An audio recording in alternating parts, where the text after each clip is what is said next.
Start with the good name of Allah, who is the most merciful and beneficent. अस्सलामु अलैकुम and नमस्ते dears. आज का हमारा जो लेक्चर होगा वो हमारा न्यू चैप्टर से रिलेटेड यानी कि पीरियाडिसिटी ऑफ द एलिमेंट्स। अब हम लोग पढ़ेंगे यानी कि पीरियाडिसिटी ऑफ द एलिमेंट्स से मुतल्लिक।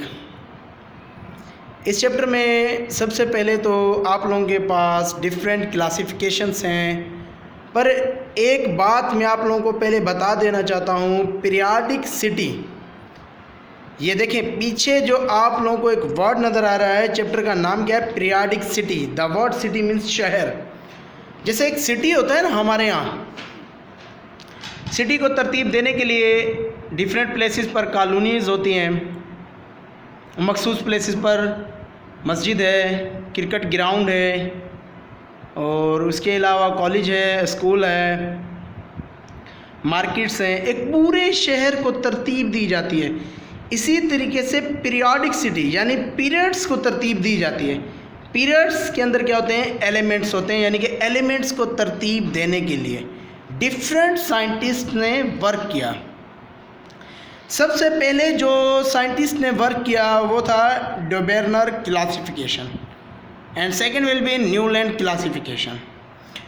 इस लेक्चर के दौरान वैसे भी हम डोबेर्नर की क्लासिफिकेशन के बारे में पढ़ेंगे और न्यूलैंड की क्लासिफिकेशन के बारे में पढ़ेंगे। फर्स्ट ऑफ ऑल सबसे पहले हमारे पास है Dobereiner classification. The word Dobereiner classification. Dobereiner एक साइंटिस्ट था, जॉन डोबेर्नर। इन 1829 के अंदर इसने अपनी क्लासिफिकेशन दी, जिसको इसने अपने ही नाम से रख दिया Dobereiner classification. Dobereiner classification also called law of triad और रूल ऑफ ट्रेड भी इसे आप लोग कहते हैं, लॉ ऑफ ट्रेड भी कहते हैं। ट्रेड वर्ड का मतलब होता है लगातार तीन चीज़ें। जैसे हम सीरीज़ में कोई भी तीन चीज़ें रख दें, one chair, second chair and other will be third chair. इसी तरीके से इसने अपनी एक क्लासिफिकेशन दी। इसने अपनी क्लासिफिकेशन के अंदर क्या कहा? इसने कहा central atom of each set of triad had an atomic mass almost equal to the arithmetical mean of the atomic masses of other two elements. ये कहता है कि आप लगातार कोई भी तीन एलिमेंट्स उठाएं, उनका ऊपर वाले का एलिमेंट्स का और नीचे वाले का, first elements and third element के मासेस को सम करें और दो के साथ डिवाइड करें, यानी कि अर्थमेटिक मीन कहते हैं एवरेज निकालना। भाई एवरेज में तो ये होता है ना कि number of quantity, sum of quantity upon number of quantity. इसमें आप क्या करेंगे कि दो एलिमेंट्स उठाएंगे, उनके एटॉमिक मास को सम करेंगे।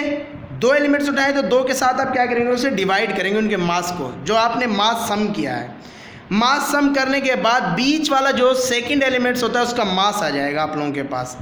इसलिए अपनी क्लासिफिकेशन में कहा कि लॉ ऑफ ट्रेड ये कहता है कि आप लगातार कोई भी तीन एलिमेंट्स उठाएं, उसका ऊपर वाले एलिमेंट्स का और नीचे वाले के एलिमेंट्स के मास को सम करें, दो के साथ डिवाइड करें तो बीच वाले का मास आप लोगों को मिल जाएगा। एग्जाम्पल, आप लगातार तीन एलिमेंट्स उठाते हैं, lithium, sodium, potassium. Lithium having 7 atomic mass, potassium having 23 atomic mass and sodium having 23 atomic mass and potassium having 39 atomic mass. अब अर्थमेटिक मीन ऑफ सोडियम, आपने सोडियम का अर्थमेटिक मीन निकालना है। सोडियम का अर्थमेटिक मीन निकालने के लिए आप क्या करेंगे? लिथियम, सोडियम, पोटाशियम, आपने तीन एलिमेंट्स उठाए, तो लिथियम को और पोटाशियम को आप उनके मासेस को सम करेंगे। 7 + 39 अपॉन 2, यानी कि 7 और 39 ये होता है 46। 46 को 2 के साथ डिवाइड करेंगे तो 23 आप लोगों के पास आंसर आता है, और 23 is the mass of sodium. यानी इसका लॉ ऑफ ट्रेड यही कहता है कि आप तीन लगातार एलिमेंट्स उठाएं, पहले वाले एलिमेंट का और थर्ड वाले के एलिमेंट के मास को सम करें, दो के साथ डिवाइड करें तो आपको बीच वाले एलिमेंट का मास मिल जाता है। जैसे कि सोडियम का मास आप लोगों को मिल गया 23। इसी तरीके से आप एक और एग्जांपल मैं आप लोगों के सामने बताता हूँ। Chlorine, bromine, iodine. आपने पहली जो एग्जांपल ली थी वो आपने ली थी अल्कली मेटल से, alkali metal, lithium, sodium, potassium. अब आपने जो एग्जांपल लिए वो लिया आपने हेलोजन फैमिली से, क्लोरीन, ब्रोमीन, आयोडीन। आपने क्या किया है कि 3 लगातार एलिमेंट्स उठाए, chlorine, bromine and iodine. Chlorine having 35.5 atomic mass, bromine having 81 atomic mass and iodine having 126.5 atomic mass. आप क्या करेंगे, क्लोरीन और ब्रोमीन के एटॉमिक मास को सम करेंगे, यानी कि अर्थमेटिक मीन निकालेंगे ब्रोमीन का। आप लिखेंगे arithmetic mass of bromine is equal to mass of chlorine plus mass of iodine divide by 2। Mass of chlorine is 35.5 plus mass of iodine 126.5। इसे आप 2 के साथ डिवाइड करेंगे, इन दोनों को सम करेंगे, 2 के साथ डिवाइड करेंगे तो आप लोगों को आंसर मिलता है 81। 81 is the mass of bromine. यानी कि आपने लगातार 3 एलिमेंट्स उठाए, उसका ऊपर वाले का मास सम किया और नीचे वाले का, दोनों के मास को सम करेंगे, 2 के साथ डिवाइड करेंगे, बीच वाले का मास आ जाएगा। मगर देखिए ये लॉ ऑफ ट्रेड इसका बिल्कुल सही है। लॉ ऑफ ट्रेड यही बात कहता है कि आपने लगातार 3 एलिमेंट्स उठाएं, ऊपर वाले का मास और नीचे वाले के मास को सम करें, 2 के साथ डिवाइड करें, बीच वाले का मास आ जाएगा। ये बात इसकी बिल्कुल सही है। मगर ये इसकी बात जो है ये ज़्यादा लंबी चौड़ी नहीं थी, यानी कि काफ़ी एलिमेंट्स पर अप्लाई नहीं हो रही, ये चंद एक एलिमेंट्स पर अप्लाई होती है। This law or rule cannot be extended to the classification of all the elements। के पीरियोडिक टेबल में जितने भी एलिमेंट हैं उन सब पर ये क्लासिफिकेशन अप्लाई नहीं होती, because it is true only in the cases of very few elements only. ये चंद एक एलिमेंट्स पर कंसिस्ट करती है, बाकी सब पर कंसिस्ट नहीं करती। आप इसके अलावा कोई और 3 लगातार एलिमेंट्स उठाएं, आप उनका मास सम करें, 2 के साथ डिवाइड करेंगे तो शायद कि उसका मास बीच वाले के बराबर ना आए। इस वजह से लॉ क्या था डोबेर्नर का, लिमिटेड लॉ था। लॉ ऑफ ट्रेड था सही मगर लिमिटेड था। अब हम डिस्कस करते हैं Newlands classification. In 1863 John Newland, a London industrial chemist, propose Newlands law of octave. अब मैंने आप लोगों के सामने एक पॉइंट डिस्कस किया, यानी कि 1863 के अंदर जॉन न्यूलैंड ने, ये लंदन का रहने वाला साइंटिस्ट था, इंडस्ट्रियल केमिस्ट, यानी कि इंडस्ट्री के अंदर वर्क करता था, बहुत ज़्यादा वर्क इसने इंडस्ट्री में किया हुआ है।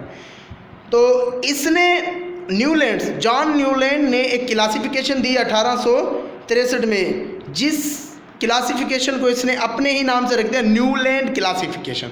Newland classification also called law of octave. The word octa means 8, यानी कि जो 8 एलिमेंट्स पर कंसिस्ट होता है। इसकी क्लासिफिकेशन के मुतालिक हम स्टेटमेंट को डिस्कस करते हैं। स्टेटमेंट में क्या कहता है, if elements are arrange in the order of increasing atomic masses,